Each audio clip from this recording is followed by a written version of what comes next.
Son of God, share my mind, and you don't die. This is the season 4, the episode 110 in the series How to Manifest Immortality, Workbook Lesson 45.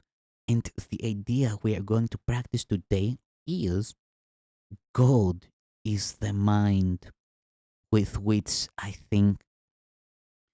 God is the mind with which I think. Today's idea holds the key to what your real thoughts are.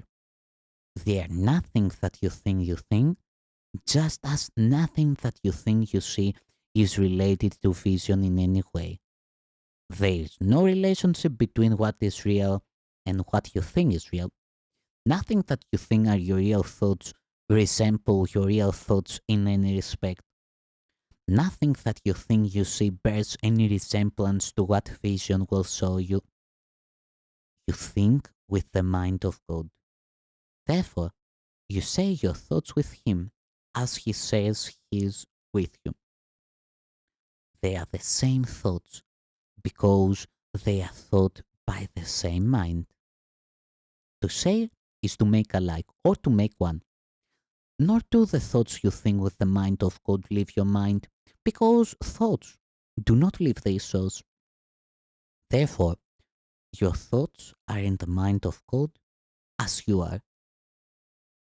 They are in your mind as well, where He is.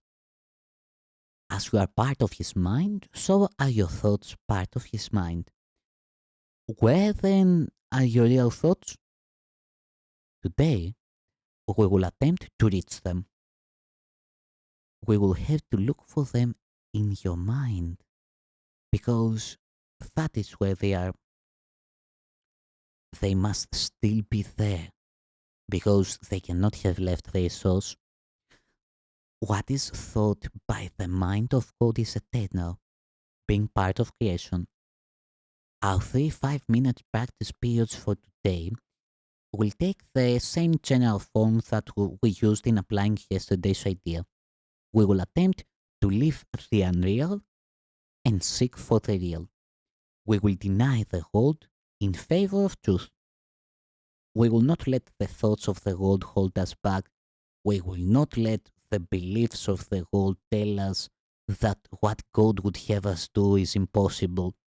Instead, we will try to recognize that only what God would have us do is possible. We will also try to understand that only what God would have us do is what we want to do.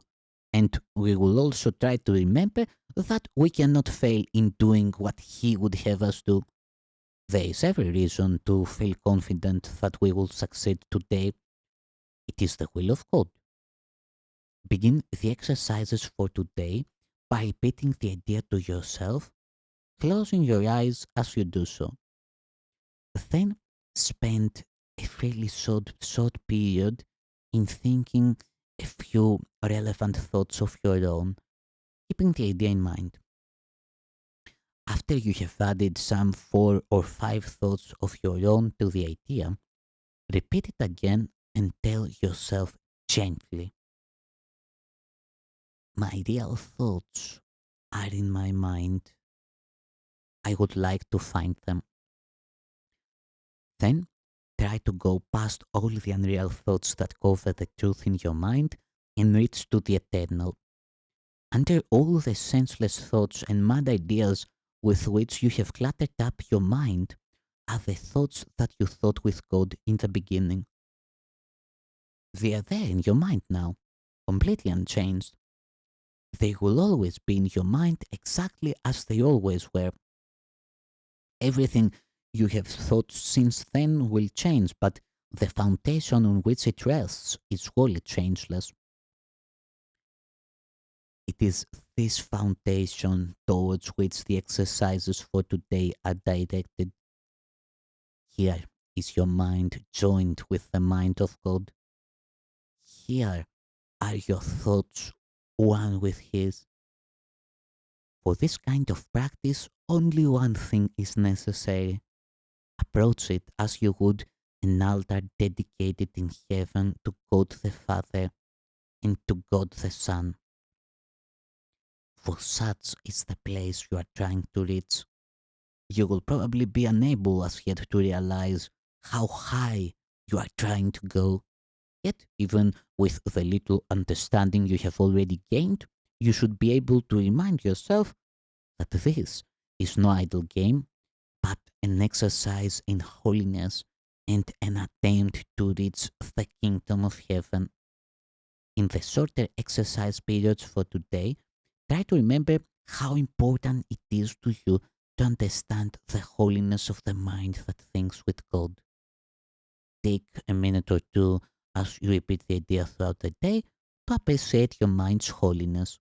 Stand aside, however briefly, from all thoughts that are unworthy of Him whose host you are, and thank Him for the thoughts He is thinking with you.